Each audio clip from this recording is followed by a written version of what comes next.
아멘. 한 주 동안 잘 보내셨습니까? 오늘도 우리에게 예배할 수 있는 은혜를 주신 하나님 앞에 우리가 함께 기도하며 나가기 원합니다. 이제 정말로 12월이 얼마 남지 않았습니다. 한 달의 반도 안 남았습니다. 이렇게 폭포수처럼 빠르게 지나가는 그러한 시간을 보면 참 하나님 앞에서 우리가 아무것도 아니구나라는 그런 생각들이 더 잘 듭니다. 하나님이 우리들의 삶 가운데 평안을 주시기를 소망합니다. 특별히 오늘 이 밤에 가정에서 예배하시는 분들, 하나님께 나와 엎드리시는 분들 모두의 마음 가운데 신실하신 하나님의 그 음성 들을 수 있는 그 자비하심이 넘치기를 간절히 소망합니다. 이 시간 우리 함께 기도할까요? 하나님, 오늘 내 마음을 가득 채운 하나님을 향한 그 마음 하나님 일어나게 도와주십시오. 함께 기도하고 우리 예배 자리로 나가겠습니다. 기도합시다. 하나님 감사합니다. 주님, 하나님 우리를 도와주십시오. 하나님 우리의 마음 가운데 오늘 함께하여 주시고 주님을 예배할 때 더욱더 뜨거운 마음으로 주님 예배할 수 있도록 아버지 역사하여 주시옵소서. 사랑의 주님 함께하여 주시옵소서. 주님 주의 은혜를 나타내 주시옵소서. 아버지 인도하여 주시옵소서. 존귀하신 하나님 감사합니다. 우리가 오늘도 거룩한 주님 앞에 섭니다. 분주하고 바빴던 그런 일상을 다 내려놓고 이 시간 겸손히 주님께 집중할 수 있도록 하나님이 이 예배 안에서 역사하여 주시옵소서. 주님 감사합니다. 오직 주님만 영광 받아 주시옵소서. 감사드리며 예수님의 이름으로 간절히 기도드렸사옵나이다. 아멘. 우리 이 시간에 함께 힘차게 박수치며 우리의 마음을 표현합시다. 내 마음을 가득 채운. 우리 박수치며 찬양할까요?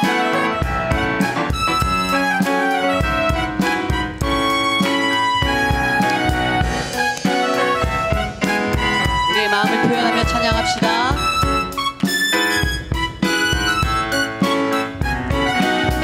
마음을 가득 채운 주 향한 찬양과 사랑 어떻게 표현할 수 있나. 수많은 찬양들로 그만 표현할 수 없어 다시 고백합니다. 다시 한번 찬양합시다. 내 마음을 가득 채운 주 향한 찬양과 사랑 어떻게 표현할 수 있나. 수많은 찬양들로 그만 표현할 길 없어 다시 고백합니다. 주 사랑해요 온 맘 다하여 말로 다 할 수 없어.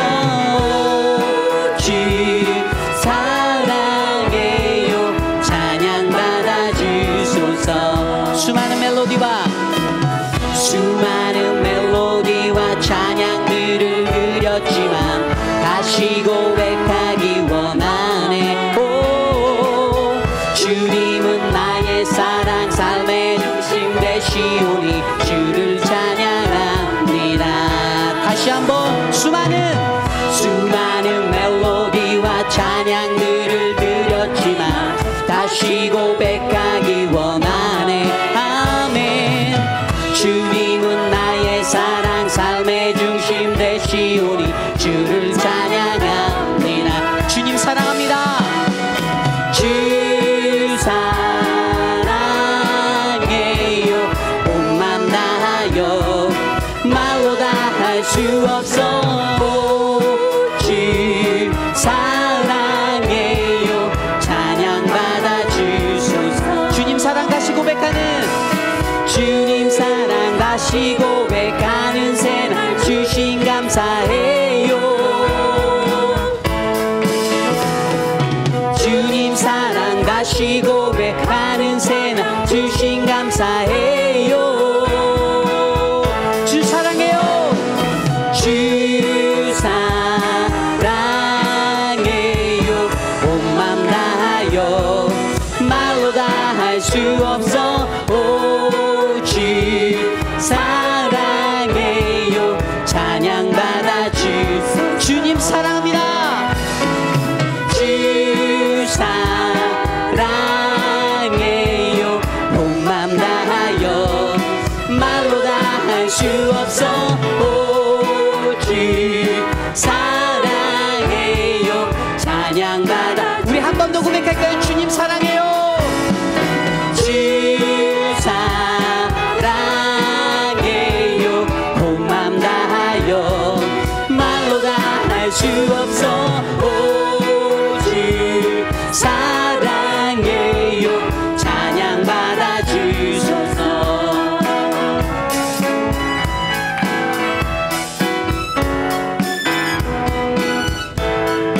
우리 영광의 박수 하나 함께 올려드립시다. 아멘.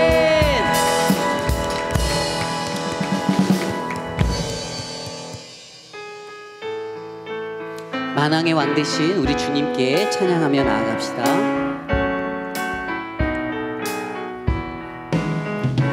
만왕의 왕 내 주께서 왜 고초당했나. 이벌레 같은 나 위에 그 보혈 흘려. 십자가 십자가 내가 처음 볼 때에 나의 맘의 큰 고통 사라져.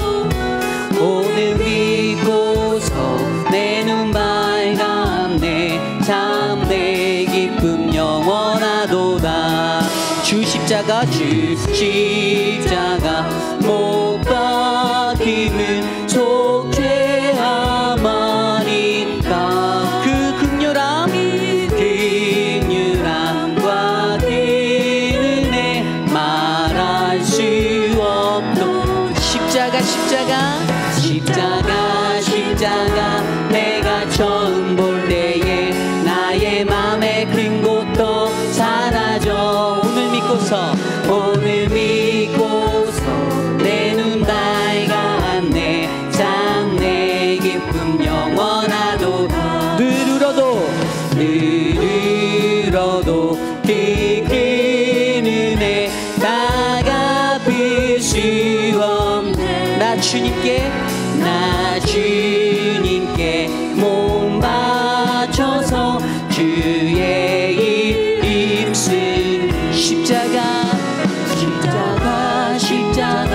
내가 처음 볼 때에 나의 맘의 큰 고통 사라져. 오늘 믿고서 내 눈 밝았네. 참 내 기쁨. 십자가 찬양합시다. 십자가 내가 처음 볼 때에 나의 맘의 큰 고통 사라져. 오늘 믿고서 내 눈 밝았네. 참 내 기쁨 영원하도다. 십자가 내가 처음 볼 때에 나의 맘의 큰 고통 사라져. 오늘 믿고서 내 눈 밝았네. 참 내 기쁨 영원하도. 밤이나 낮이나 어제나 오늘도 영원히 주만 찬양해. 괴롭고 슬플 때 낭망하여 넘어져도 언제나 주만 찬양하게. 밤이나 낮이나 어제나 오늘도 영원히 주만 찬양해. 괴롭고 슬플 때 낭망하여 넘어져도 언제나 주만 찬양하. 우리 마지막으로 한 번 더 고백해볼까요? 밤이나 낮이나 아멘. 어제나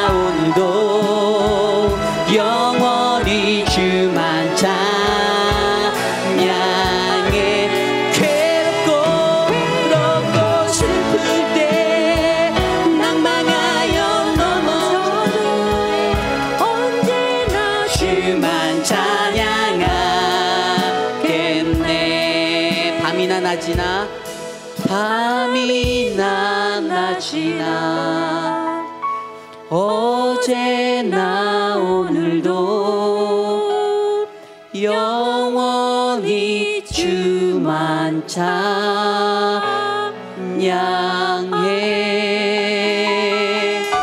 괴롭고 슬플 때 낭망하여 넘어져도 언제나 주만 찬양하겠네.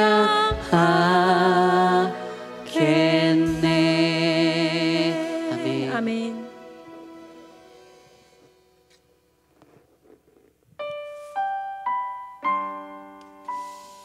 이 세상에 오신 주 예수 그리스도, 우리 그분을 바라보며 함께 고백하기 원합니다. 처음 듣는 찬양이실 텐데 그래도 잘 따라 부르시면 함께 좋을 것 같아요. 이 세상 가장 아름다운 순종의 눈물, 온 세상 다시 빛나게 한 생명의 눈물. 그분이 이 땅에 오신 이유, 그가 이 땅에 오신 이유, 죽어야 살게 되고 져야만 승리하는 놀랍고 영원한 신비, 지으신 그대로 회복시킨 우리의 창조주 그리스도, 십자가의 길로 아버지 뜻 이루셨네. 그가 이 땅에 오신 이유, 이제 우리에게 맡겨진 그 소망, 그 사랑, 그 생명, 아름답고 눈부신 십자가의 길, 우리가 이 땅에 살아가 이유. 다시 한번 우리 고백해 볼까요? 이 세상 가장 아름다운 순종의 눈물, 온 세상 다시 빛나게 한 생명의 눈물. 그가 이 땅에 오신 그 이유, 그가 이 땅에 오신 이유, 죽어야 살게 되고 져야만 승리하는, 져야만 승리하는 놀랍고 영원한 신비, 지으신 그대로 회복시킨 우리의 창조주 그리스도, 십자가의 길로 아버지 뜻 이루셨네. 그가 이 땅에 오신 이유, 이제 우리에게 맡겨진 그 소망, 그 사랑, 그 생명, 아름답고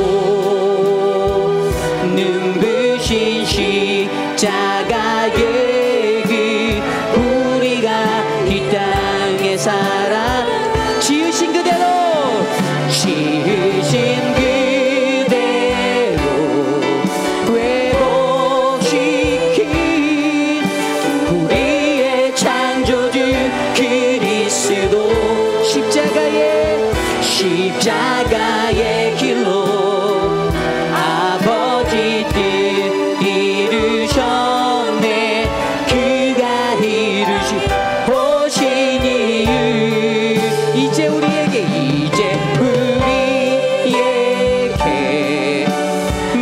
맡겨진 그 소망 그 사랑 그 생명 아름답고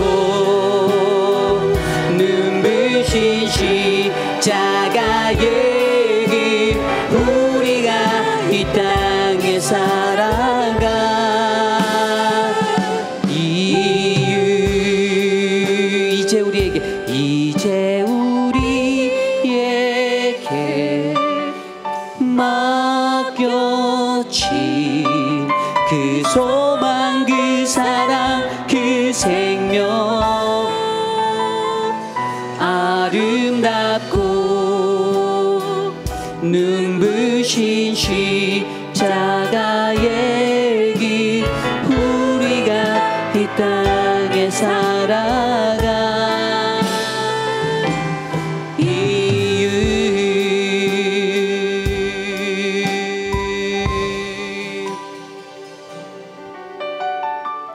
아멘. 하나님 감사합니다. 우리가 이 땅에 살아가야 하는 그 이유, 하나님 바로 주님 이 땅에 오신 그 이유 때문에 우리를 위하여 대속하신 그 사랑 때문임을 고백합니다. 하나님 오늘 이 저녁에 사랑하는 거룩한 주의 백성들에게 하나님의 말씀으로 은혜 내려주시고 우리의 마음이 활짝 열려 주님께 가까이 나아갈 수 있도록 역사하여 주시옵소서. 김인철 목사님을 통하여 선포하실 하나님의 말씀이 각자의 처소에서 예배하는 모든 자들에게 동일한 은혜로 전달되게 역사하여 주시옵소서. 주님 홀로 영광 받아 주시옵소서. 감사를 드립니다. 이 모든 말씀 살아계신 예수님의 이름으로 간절히 기도드렸사옵나이다. 아멘.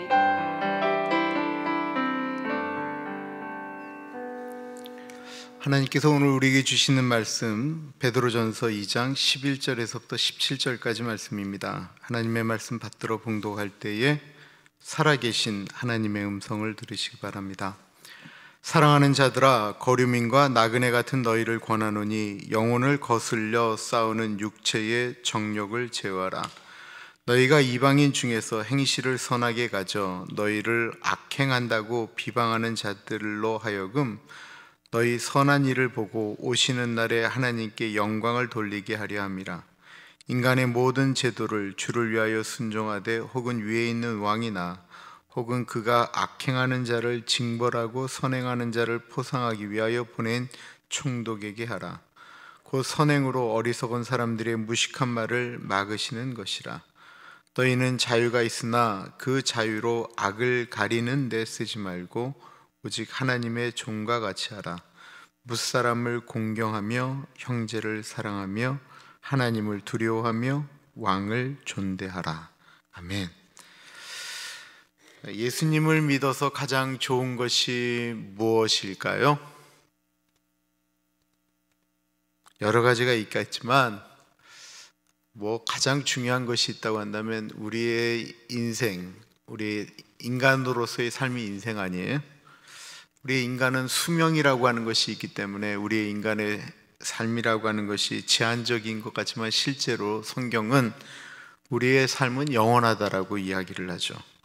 영원한데 인생이라고 하는 것이 끝이 나면 한 사람은 영원한 벌로, 한 사람은 영원한 생명으로 이게 구분되어진다라고 말씀을 하고 있습니다.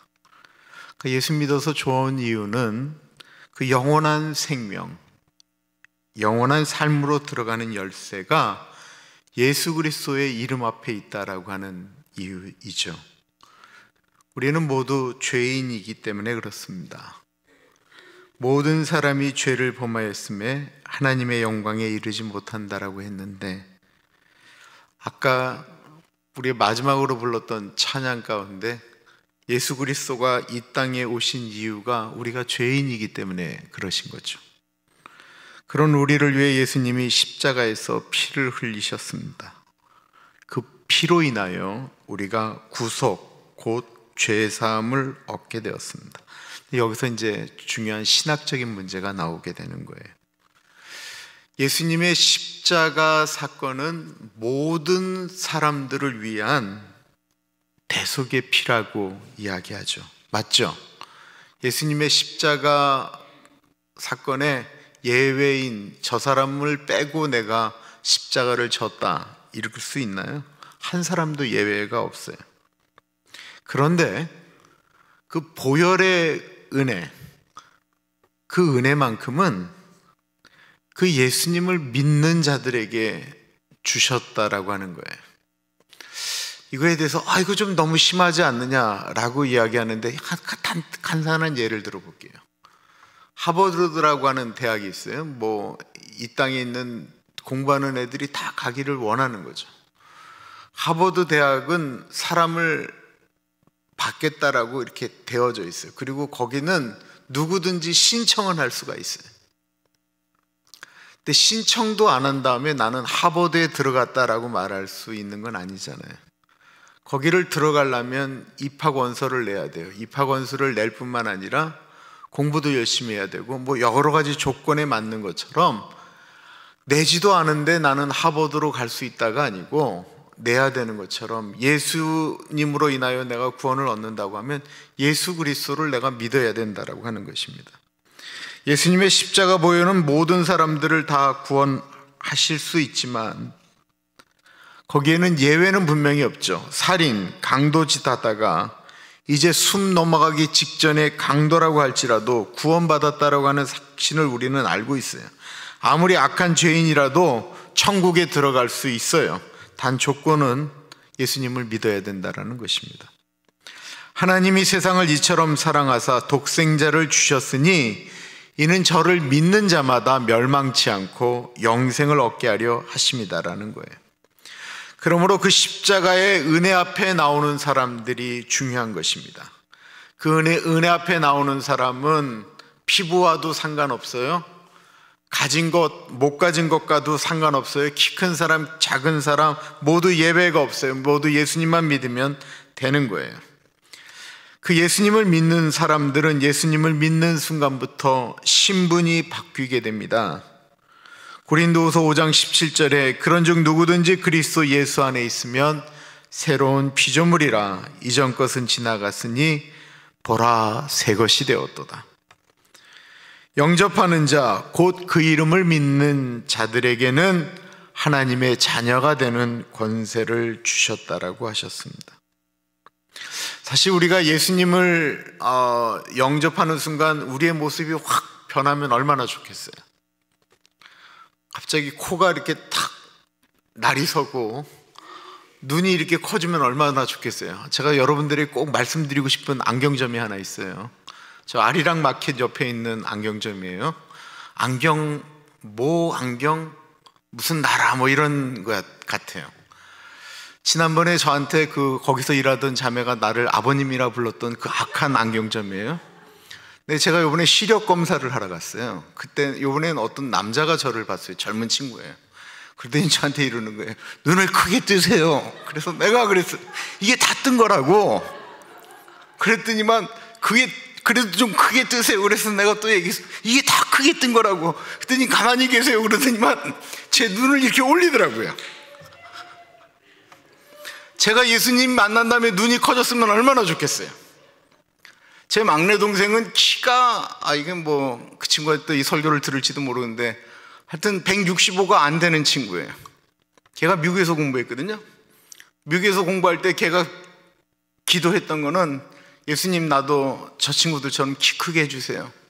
그리고 걔가 기도 진짜 엄청나게 했어요. 우리 막내가 금식도 엄청나게 하던 애예요. 금식하고 막 기도하고 그러는데 아직도 키가 안 자랐어요. 가능성이 없어지는 것 같아요. 걔가 이제 50을 가고 있으니까 걔는 그 키로 그냥 남아있을 것 같아요. 바뀌질 않았어요. 갑자기 부자가 된 것도 아니에요. 예수님 믿고 바뀐 것이 있다고 한다면 하나님께서 우리를 보는 눈이 바뀌었다라는 거예요. 하나님께서 우리를 하나님의 아들과 딸로 보시고 천국에서 영원히 같이 살 존재로 우리를 보신다라는 거예요. 이것을 가리켜 그리스도의 정체성이라고 이야기합니다. 사람들은 우리를 가리켜 그리스도인이라고 이야기하죠. 그리스도인이라고 하는 것은 예수님의 도를 믿는 사람들이라는 거예요. 오늘 본문은 그 예수 그리스도의 사람들이, 그리스도인이 어떻게 세상을 살아가야 되는가라고 하는 것을 말해주고 있습니다. 사실 오늘 큐티 본문 말씀은 좀 더 긴데 뒷부분이 앞부분에 하고 연결되어 있어서 거기까지 다 갈 수가 없을 것 같아요. 17절을 먼저 볼게요. 사랑하는 자들아, 거류민과 나그네 같은 너희를 권하노니 영혼을 거슬러 싸우는 육체의 정욕을 제어하라. 사랑하는 자들아, 거류민과 나그네 같은 너희를 권한다라고 말하고 있는데, 베드로전서 1장을 이야기하면서 베드로는 처음에 우리를 나그네라고 이야기했어요. 우리를 나그네의 삶으로 규정하면서 베드로 전서를 시작했는데 2장에 거류민이라고 하는 말을 하고 있어요. 이 거류민은 원주민이 아니라는 거예요. 우리가 외국에 나가잖아요. 그럼 거기서 살 수 있도록 해주는 것을 가리켜 거류증이라고 얘기를 해요. 그러니까 이 거류증을 받는다라고 하는 건 그 사람이 거기에 주민이 아니라는 거예요. 그 사람의 고향은 따로 있다라고 하는 것이 이 거류민이라고 하는 뜻이에요. 그러니까 거류민과 같고 나그네와 같은 너희들이라고 얘기하는 건, 나그네라고 하는 건 고향이 있다라고 하는 거였다고 말씀드렸잖아요. 이 거류민도 이 사람이 이 땅 가운데 이곳이 집이 아닌 잠시 머무는 곳에 우리가 살고 있다라고 하는 것을 의미하는 것입니다. 저는 가요를 굉장히 좋아했습니다. 기타를 들면 대체로 옛날 노래는 대체로 다 나왔던 것 같아요. 그 중에 제가 제일 좋아했던 노래 중에 하나가 그 최유진 씨라고 하는 분이 부른 하숙생이라고 하는 노래를 굉장히 좋아했어요. 인생은 나그네 길, 어디로 왔다가 어디로 가는가. 철학적일 뿐만 아니라 우리 인생에 대해서, 삶에 대해서 그것처럼 이렇게 잘 정의하는 노래가 없기 때문에 많은 분들이 좋아했던 노래인데요, 진짜 제가 예수님을 믿는다면 부르지를 않았어요. 왜냐하면 그건 틀렸다라는 거예요. 가사가 틀렸어요. 인생은 나그네 길까지는 맞아요. 어디로 왔다 어디로 가는가 모른다라고 하지만 우리 예수 믿는 사람들은 아는 거예요. 우리에게는 영원한 천국이 우리의 갈 곳이다라는 것입니다. 그러면서 우리는 이 땅에 잠시 머물고 가는 사람들이니까 육체의 정욕을 제어하라고 말씀하고 있습니다. 우리는 다 알고 있는 내용이 있어요. 그건 우리는 넘어갈 수 있는 존재다라는 거예요. 맞는 말이에요. 우리가 음란한 마음이 들었다고 우리의 구원이 없어지는가? 안 없어져요. 우리가 어떤 죄를 졌다고 우리의 구원을 하나님께서 취소하시는가? 그렇지는 않아요. 그런데 우리가 만약에 어떤 죄를 계속해서 반복해서 계속해서 진다고 한다면 그때는 우리가 깊이 생각해 볼 필요가 있다는 것입니다. 우리가 만약에 계속 죄를 똑같은 거를 막 쳐도 구원을 받는다라고 이야기하면 우리가 도덕적으로 살 필요가 뭐하러 있어요? 뭐하러 병신같이 우리가 살아야 돼요? 우리가 왜 바보같이 살아야 돼요? 우리가 무슨 짓을 저질러도 만약에 구원을 얻는다라고 얘기를 하면 그렇게 살지 우리가 뭐하러 도덕적으로 살아야 되느냐고요. 근데 예수 그리스도의 구원이라고 하는 것은 그렇게 싸구려가 아니라는 것입니다. 제어하라는 말은 싸우라는 말이에요. 우리는 육체적인 정욕에 넘어갈 가능성이 아주 높습니다. 그렇기 때문에 그 육체의 정욕과 싸우라고 말하고 있는 것입니다. 이렇게 마음으로부터 일어나는 어떤 유혹 가운데 그것을 싸워야 되는 것이 예수 믿는 사람의 자세라는 거예요. 그것과 싸우지 않고 마음속에 들어오는 대로 막 행동을 하면 그 사람이 정말로 구원받은 그리스도인인가? 그렇지 않다라는 것입니다. 왜냐하면 예수 믿고 나면 정말 마음이 그런 것들 때문에 어려워지는 게 맞아요. 설령 죄를 져도 이거 주님이 원하시는 것이 아닌데라고 하는 갈등이 일어날 수밖에 없어요. 아니, 내가 뭐 자주 말씀드리지만 예수 믿고 난 다음에 진짜 식당에 가서 이 이쑤시개 많이 갖고 오는 게 마음에 걸려서 밤에 기도하게 되더라니까요. 그 맥도날드 같은 데 가서 그냥 공짜라고 그냥 휴지 막 이렇게 그냥 뽑아 갖고 오는 거 그거 죄예요, 그거. 그 예수 믿는 사람들은 그렇게 살면 안 된다라는 거예요. 그게 그렇게 하고 난 다음에 바뀌어야 돼요, 마음이. 골로새서 3장 5절과 6절에 이렇게 이야기하고 있습니다. 그러므로 땅에 있는 지체를 죽이라. 곧 음란과 부정과 사욕과 악한 정욕과 탐심이니 탐심은 우상 숭배니라. 이것들로 말미암아 하나님의 진노가 임하느니라. 진노가 임한다라는 말에 유의하셔야 됩니다. 분명히 우리 넘어질 수 있습니다. 그러나 다시 일어나서 싸우는 것이 중요합니다. 넘어진 것 예수님 용서하십니다. 예수님 모른다고 부인한 제자 용서했습니다. 가늠하다 잡힌 여자 용서했습니다. 다윗과 같은 죄인 용서했습니다. 그런데요, 가늠하다 잡혀온 여인이 다윗이 그 다음에 그 용서받은 다음에 얼마나 치열하게 살았겠어요. 우리가 용서받지 못할 죄인이었잖아요. 그거 다 인정하잖아요. 그리고 우리가 그걸 용서받았어요. 정말 용서받을 수 없는 나를 예수님께서 용서하셨다라고 정말로 그렇게 믿으면 그 간음하다가 현장에서 잡힌 여자가 그거 어떻게 살았겠어요? 그거를 느끼는데. 근데 우리가 만약에 예수님을 믿고 정말 내가 죄인인데 구원받았다라고 하고 우리가 정말로 내가 죽을 수밖에 없는 사람이었는데 나를 예수님께서 십자가에서 죽으심으로 용서했다라고 하는 것이 정말로 뼈저리게 느껴진다고 한다면 어떻게 함부로 살겠습니까? 그래서 요즘 나오는 얘기가 어쩌면 그 사람은 구원에 대한 개념이 없을지도 모른다라고 얘기가 나오는 이유가 거기에 있는 거예요. 정말 천국에서 못 볼지도 몰라요.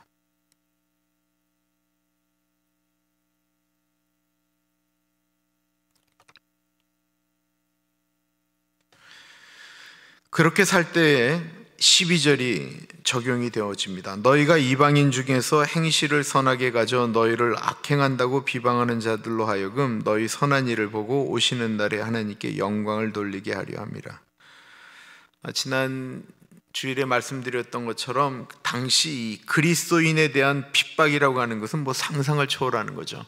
모여서 예배를 드리는 것이 불가능했습니다. 그래서 몰래 예배를 드리고 그 당시 초대교회들은 다 모이면 성찬식 했잖아요. 애찬식을. 그랬더니 무슨 소문이 나기 시작했냐면 저 기독교인들은 몰래 아이를 잡아서 그 피를 나눠 먹는다라고 하는 소문이 났어요. 그래서 예수 믿는 사람들은 살인마들이다. 예수 믿으면 가정이 문제가 생긴다. 여자가 예수 믿으면 남편을 개똥으로 여긴다. 수도 없는 비방하는 이야기들이 막 만들어졌어요. 그 로마의 화재도 예수 믿는 사람들이 냈다라고 얼마나 그 많은 얘기가 있었습니까? 그러니까 그런 엄청난 핍박과 거짓으로 인한 아픔을 경험해야 됐습니다. 그런데 그 로마가 기독교 국가가 되었던 이유는 보세요. 엄마들은 다 똑같거든요. 아무리 문화가 그렇다고 할지라도 자기 새끼만큼은, 그 아들만큼은 괜찮은 여자랑 결혼하기 원하지 않겠어요? 괜찮은 여자, 진짜 남편을 제대로 보필할 수 있는 여자, 그냥 문화가 그냥 그렇게 그냥 막 지저분한 문화라고 지저분하게 막 움직였던 사람이 아닌 괜찮은 사람을 원하지 않겠어요? 그러니까 그 엄마들도 다 자꾸 찾았어요. 로마에서 자꾸 찾아서 괜찮다고 그러고 데려오면 그 여자가 기독교인이었다라는 거예요.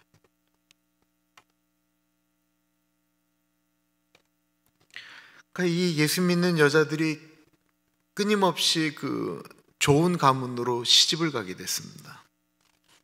그리고는 그 예수 믿는 엄마들이 그 자녀들을 믿음으로 키우는 거예요. 남편을 잘 섬기고 이렇게 하다 보니까 그 엄마 때의 자녀들은 좀 더 나아져요. 그리고 이게 대를 이어 내려가게 되니까 어떤 일이 일어났냐면, 로마가 기독교를 박해하긴 하는데 이미 수많은 리더들이 몰래 예수님을 믿기 시작했다라는 것입니다.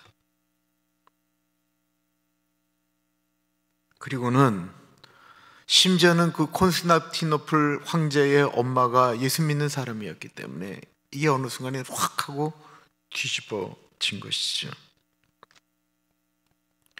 예수 믿는 사람들의 삶의 모습이라고 하는 것이 뭐 교회에서도 나타나야 되지만, 교회에서는 우리 뭐 다 아는 거잖아요. 우리 식구들이거든요. 그 교회가 왜 이렇게 시끄러운 줄 아세요? 식구기 때문에 그래요. 식구기 때문에. 아니, 저 괜찮은 사람이거든요. 제가 밖에서 사람하고 싸우는 일 거의 없어요. 근데 제가 우리 집사람하고는 싸우거든요. 어떻게 싸울 수 있느냐고 하면 식구기 때문에 싸우는 거예요. 식구기 때문에. 교회에서 이렇게 좀 시끄러운 이유는 사실 식구기 때문에 싸우는 거예요. 안 그러면 좋지만 그래도 예수님 안에서 한 가족이라고 하니까, 가족이다 보니까 소리가 나기도 하는 거예요. 그리고 교회라고 하는 것은 좋은 사람만 받을 수가 없어요. 좋은 사람 받으면 지금 모든 분들이 아마 다 탈락했을 거예요. 좋은 사람만 받으면 저는 목사 못했죠. 교회가 이렇게 그냥 기가 막히게 좋은 사람들끼리 모인다, 이거 불가능한 얘기예요. 제가 그래서 좀 별로 안 좋아한다라고 하는 찬양이 있잖아요. 이런 교회가 되게 했어서. 그거 불가능한 교회거든요, 사실은. 그건 우리의 꿈이지. 그런 교회 있으면 여러분들은 가시면 안 돼요. 우리가 가는 순간 그 교회는 그게 이제 안 되는 거예요. 그게 사실이잖아요, 사실. 우리가 우리 자신을 보면 그게 안 돼요. 식구이니까 돈 가지고 싸우기도 하고 반찬 가지고 싸우기도 하고 그렇게 되는 거예요. 그러나 안 그러는 게 좋죠. 왜냐하면 성숙해지면 다르니까. 같은 식구라도 좀 수준이 있어지면 그다음부터는 좀 안 싸우게 되잖아요. 믿음이 있는 분들이, 은혜가 있는 사람들이 은혜 없는 사람을 품고 가면 조용한 거예요. 가정도 조용한 이유가, 싸우자고 그래도 그냥 넉넉한 분들이 이렇게 그냥 안고 가니까 그냥 가게 되잖아요. 내가 하나님께 더 은혜를 받았다라고 느껴지는 분들이 은혜 없는 사람을 안고 가기 때문에 교회는 가는 거예요. 정말 우리 안에 중요한 것이 있다고 한다면 교회가 아니고 교회 밖이다라는 거예요. 그것이 우리의 현장이죠. 예수 믿으면 다른 모습을 보여줘야 되는 것은 교회가 아닌 우리가 살고 있는 삶의 현장입니다. 13절 14절입니다. 인간의 모든 제도를 주를 위하여 순종하되 혹은 위에 있는 왕이나 혹은 그가 악행하는 자를 징벌하고 선행하는 자를 보상하기 위하여 보낸 총독에게 하라. 이 13절과 14절이 가끔 오해가 되는 것이 있습니다. 쿠데타로 정권을 잡은 사람들, 일제시대 일본 사람들에게 순종하는 것이 맞느냐라고 말할 수 있습니다. 근데 이거 좀 잘 생각을 해보세요. 그럼 모든 것들을 이렇게 다 반대하겠다라고 이야기하는 그런 개념이 아니에요. 일제시대 때도 국가가 돌아가기 위해서는 법이라는 것이 있었어요. 순사들이 독립군들에게 못된 일만 하냐 그러지 않았어요. 일제시대 때 일본 순사보다 한국 순사가 훨씬 더 많았어요. 그 사람들 도둑 잡았고요, 강도 잡았고요, 동네에서 못되게 구는 사람들 못되게 굴지 않도록 하고요, 그래도 법대로 나라가 운영이 되도록 하긴 했다라는 거예요. 로마 시대도 마찬가지였다라는 것입니다. 그러니까 내가 싫어하는 사람이 대통령이 되어도 법은 우리가 지켜야 된다라고 말씀하고 있는 거예요.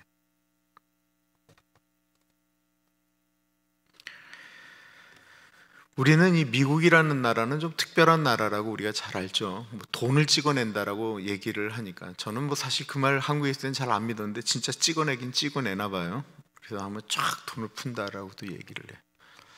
우리는 그 국가에서 어떤 공짜로 주는 것들을 받으려고 하죠. 혜택만 있으면 그걸 누리려고 합니다. 그런데 그 혜택이 어디서 오느냐라는 거예요. 국가에서 덮어놓고 돈을 찍으면 그게 가능하냐? 그거 가능하지 않아요. 그래서 내는 것이 세금이거든요. 5번 프리웨이 공사하려고 하면 세금이 들어가는 거예요. 돈이 들어가는데 그거 다 세금으로 가는 거예요. 경찰관들이 치안을 더 좀 잘 해야 된다. 경찰관을 늘려야 된다. 그 돈 어디서 나오겠어요? 그 세금 내야 되는 거예요.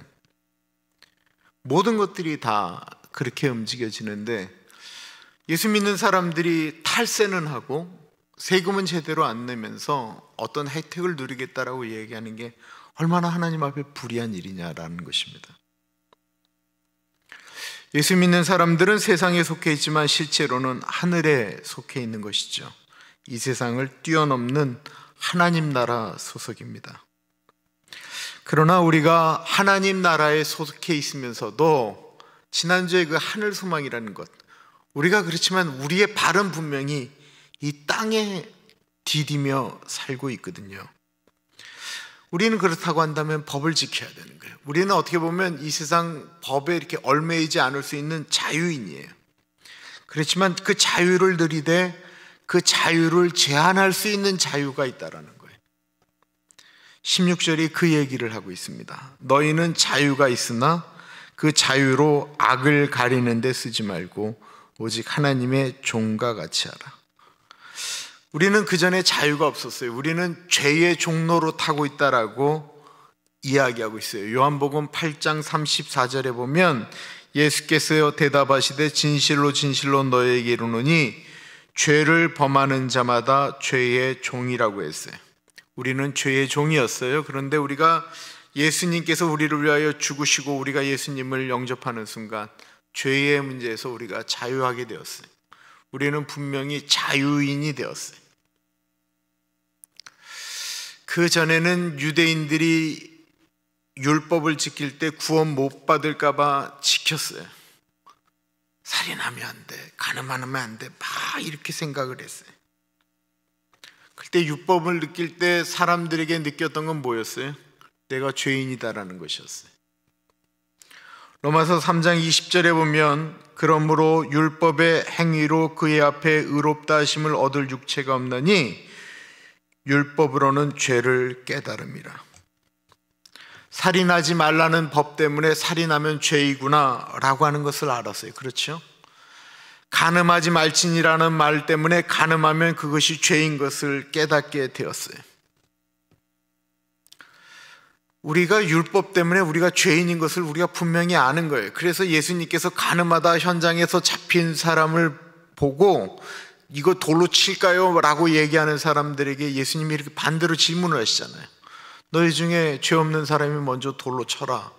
그랬더니 놀랍게도 그 사람들이 다 죄인인 것처럼 돌을 두고 갔다라는 거예요. 이유가 뭐예요? 기준이 있잖아요. 그 기준은 뭐였냐면 법이었다라는 거예요. 율법을 보니까 본인들이 죄인인 것을 느끼게 된 거죠. 그런데 예수님을 믿음으로 자유케 되었어요.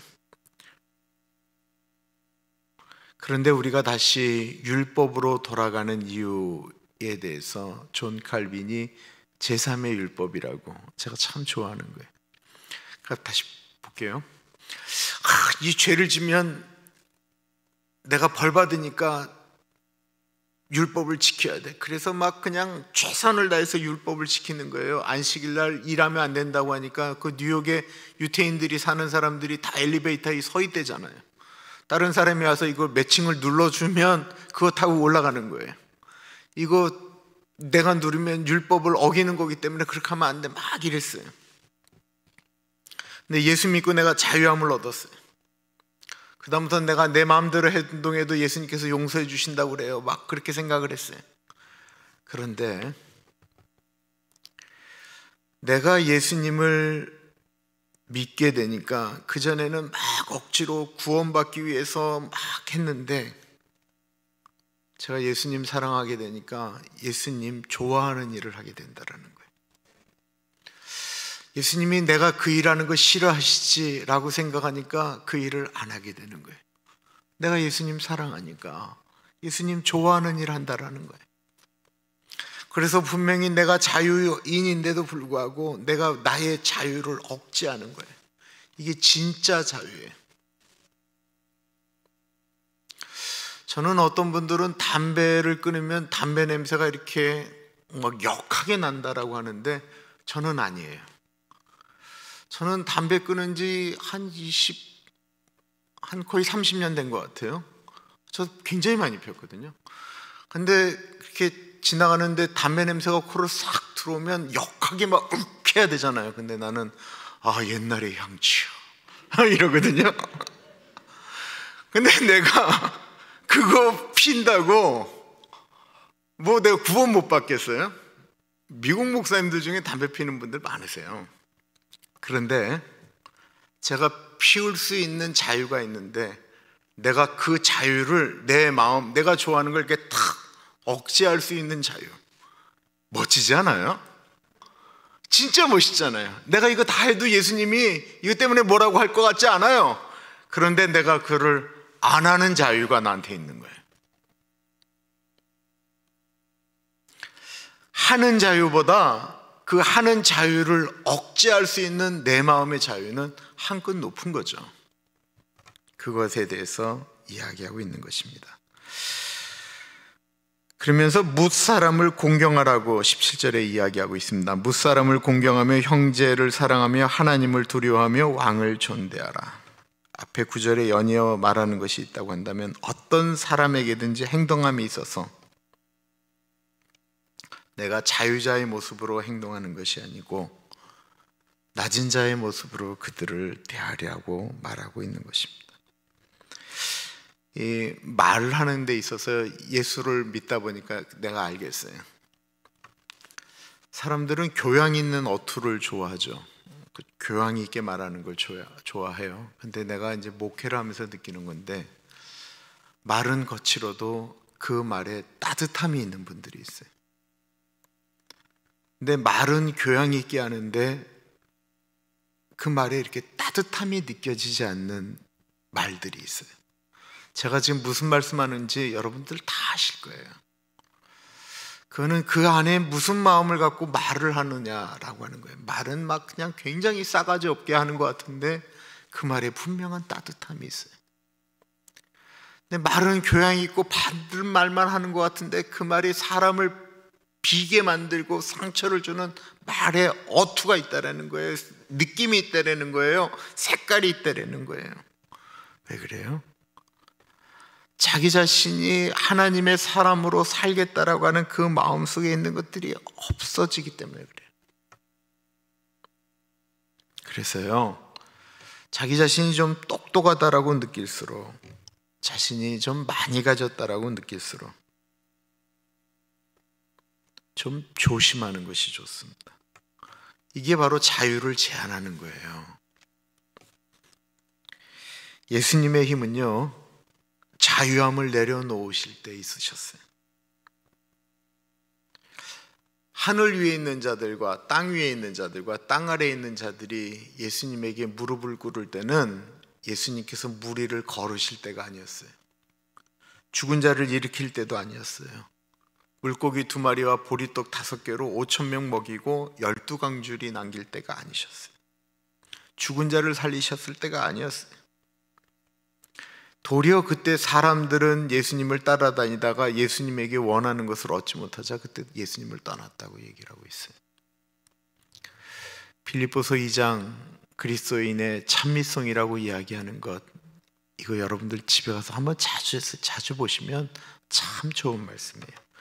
너희 안에 이 마음을 품으라. 곧 그리스도 예수의 마음이니 그는 근본 하나님의 본체시나 하나님과 동등됨을 취할 것으로 여기지 아니하시고 오히려 자기를 비워 종의 형체를 가지사 사람들과 같이 되셨고 사람의 모양으로 나타나사 자기를 낮추시고 죽기까지 복종하셨으니 곧 십자가의 죽으심이라. 이러므로 예수님께서 십자가에 인간의 몸으로 내려오셔서 십자가에 죽었더니만 이러므로 하나님이 그를 지극히 높여 모든 이름 위에 뛰어난 이름을 주사 하늘 위에 있는 자들과 땅 위에 있는 자들과 땅 아래에 있는 모든 자들로 예수의 이름 앞에 무릎을 꿇게 하셨다라는 거예요.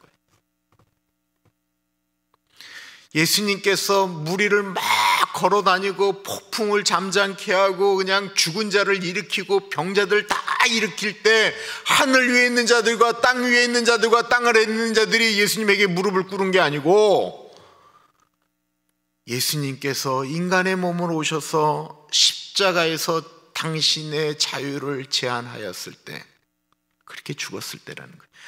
여러분 한번 생각해 보세요. 나는 성경에 이런 거 있으면 얼마나 멋질까라고 생각을 해요. 십자가 예수님이 달리셨어요. 사람들이 얘기하는 거예요. 네가 하나님의 아들인데 빨리 네가 내려와라. 다른 사람들은 구원하고 너는 너를 구원하지 못하느냐라고 얘기할 때 예수님께서 갑자기 밑으로 딱 뛰어 내려오시는 거예요. 뛰어내린 다음에 자, 내려왔지? 봤어? 그리고 다시 막 뛰어서 십자가에 올라와서 다 이루었다 그러고 죽는 거예요.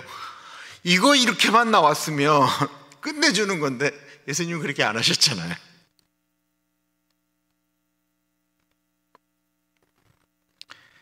모든 무릎을 예수의 이름에 꿇게 하시고 모든 이름으로 예수 그리스도를 주라 시인하여 하나님 아버지께 영광을 돌리게 하셨느니라.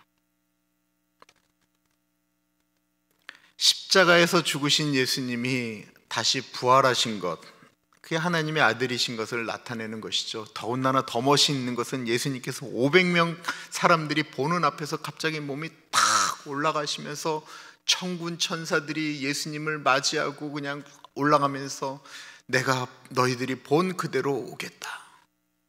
기가 막힌 얘기죠. 죽었던 예수님이 다시 살아나신 것, 하늘로 올라가시는 것도 정말 엄청난 사건이지만 정말 놀라운 사건은요, 이 크리스마스가 중요한 건 하나님이 하늘 위에 있는 그 영광을 다 버리고 인간의 몸으로 내려왔다는 게 더 충격적인 거예요. 하나님이 하늘 위로 올라가는 게 뭐가 어려워요? 죽었다 하나님이 다시 살아나는 게 뭐가 어려워요? 하나님인데 왜 사람이 성경을 볼 때 예수님이 물에 빠져야 그게 제대로 된 성경이라고 해석을 해? 말이 안 되잖아요. 예수님이 물에 빠지면 그게 하나님이에요? 물에 안 빠지셔야 하나님이지. 그거는 다 괜찮아요. 근데 정말 충격적인 건 하나님이 이 땅에 인간의 모습으로 내려왔다라는 거예요. 왜? 우리 사랑해서 우리 위해서 죽으려고 내려오셨다라는 거예요. 그게 가장 충격적인 하나님의 모습이다라는 것입니다.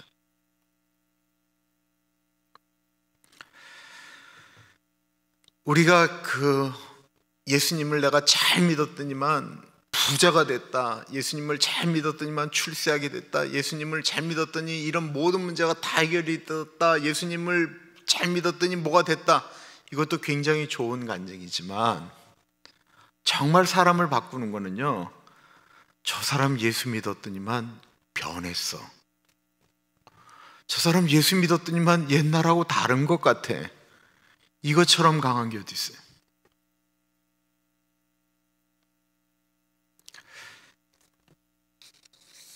이번 주가 크리스마스인데요, 크리스마스에 부르는 찬송 중에 찬송가 122장, 이 세상에 주께서 탄생할 때에 참신과 참 사람이 되시려고 저 동정녀 몸에서 나셨으니 여호와의 말씀이 육신을 입어 날 구원할 구주가 되셨으니. 이 크리스마스의 감동은 하나님이 인간이 되신 거예요. 인간이 되셔서 우리의 모든 것들을 하늘 위에서 내가 너희를 사랑한다, 너희를 내가 다 사랑한다, 너희를 이해한다, 이게 아니고 진짜 하나님이 이 땅에 내려오셔서 인간과 같이 되셨고 그리고 인간의 질고를 알고 매맞음이 아픈 것도 아시고 배신당함의 고통도 아시고 배고픔의 아픔도 아시고 가난함의 고통도 아시고 다 아시고, 그래서 우리를 아신다라고 말씀하시는, 그 아시는 예수님이 우리와 같이 계신다라는 거예요.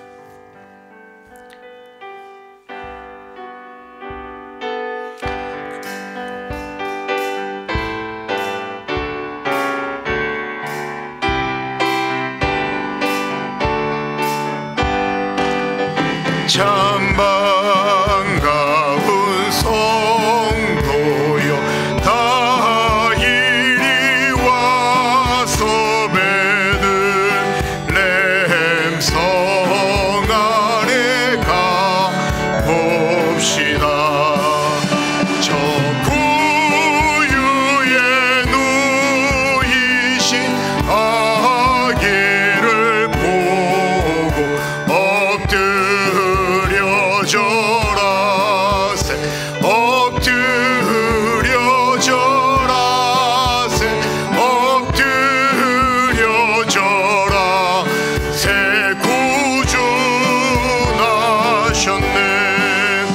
저 천사여 찬송 높이 불러서 이 광활한 천지에 울리어라. 주 하나님 앞에는 영광을 돌려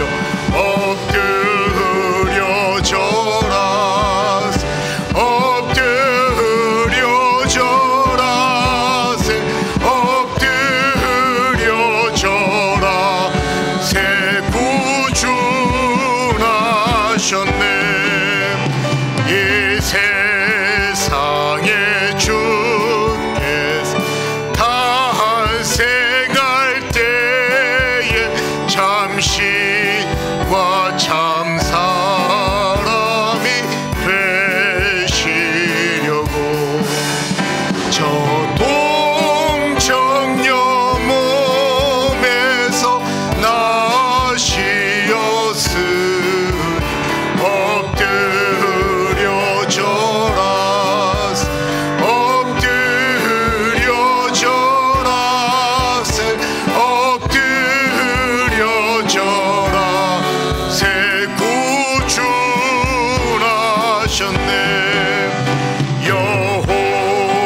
여호와의 말씀 육신을 입어 날 구원할 구주가 되셨도다. 늘 감사한 찬송을 주 앞에 드려 엎드려 절하세, 엎드려 절하세, 엎드려 절하세. 구주 나셨네.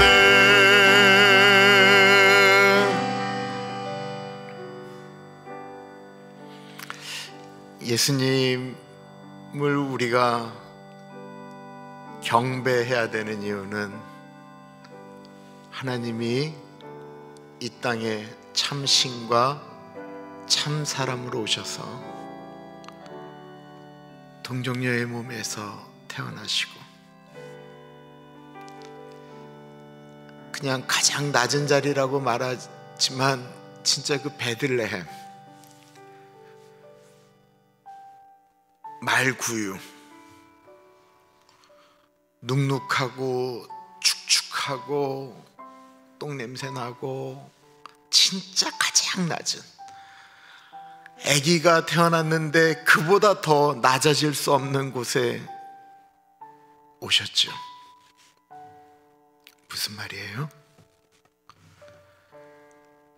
그 사람이 아무리 악하다고 할지라도, 그 사람이 아무리 비천하다고 할지라도, 그 사람이 아무리 그지 같다 할지라도 예수님이 태어날 때 그 모습보다는 아마 괜찮을 거예요. 즉 예수님은 이 세상의 그 누구도, 어떠한 사람도 예수님 받아주시겠다라는 거예요.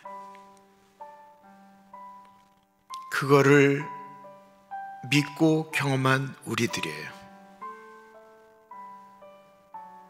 그리고 우리한테 예수님께서 내가 주와 선생으로 너희를 섬겼으니 너희도 그렇게 해달라고 예수님이 십자가 지기 전에 부탁하셨습니다. 우리가 그리스도인들입니다. 죽어서 천국 갈 티켓을 갖고 있는 우리들이 남들보다 마음이 더 넉넉해야지, 우리가 어떻게 밴댕이 소갈딱지만 하겠어요? 엄청난 보화를 가진 사람들인데 우리가 주님처럼은 못해도 우리가 조금만 낮아지면 이 세상 분명히 변화됩니다. 주님, 내가 좀 더 낮아지겠습니다. 우리 같이 기도하겠습니다. 주님 기도합니다. 존귀하신 하나님 아버지의 시간에 주님 앞에 더 고개 숙이며 나아갑니다. 성령 하나님 같이 하시고 인도하여 주시기를 믿습니다. 하나님 아버지,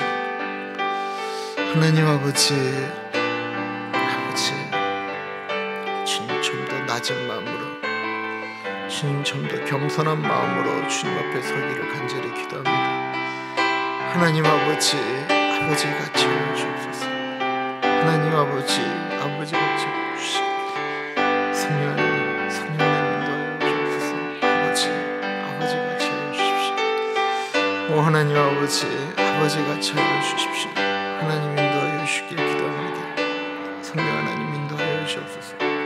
아버지가 채워주옵소서. 아버지가 채워주시길 기도합니다. 주님이 채워주옵소서. 주님.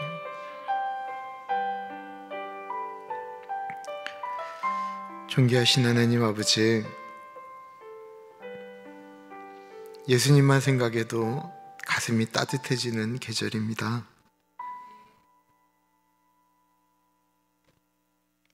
예수님이 이 땅에 왜 오셨는지, 내가 어떠한 존재였는지, 내가 어떠한 상태에 있었는지, 우리가 원래 본질상 진노의 자식이었는데 긍휼에 풍성하신 하나님의 은혜로 우리가 죄 용서받고 하나님의 아들과 딸이 되었다라고 하는 그 사실, 용서받을 수 없는 죄인이었다는 사실을 깨닫고는 주님, 우리의 삶이 좀 더 바뀌어지기를 기도합니다. 그래서 하나님 아버지, 바뀌어진 사람들로 인하여 이 세상이 바뀌어지기를 기도합니다. 지금은 우리 주 예수 그리스도의 은혜와 우리를 너무나도 사랑하셔서 하나밖에 없는 아들을 넉넉하게 보내주신 하나님 아버지 그 크신 사랑하심과 성령 하나님 감화감동 역사 충만 교통하심이 예수님의 마음 본받아 예수님처럼 살아가겠습니다 다짐하는 사랑하는 죄 백성들 머리 위에 지금으로부터 영원토록 같이 하시길 간절히 축원하옵나이다. 아멘.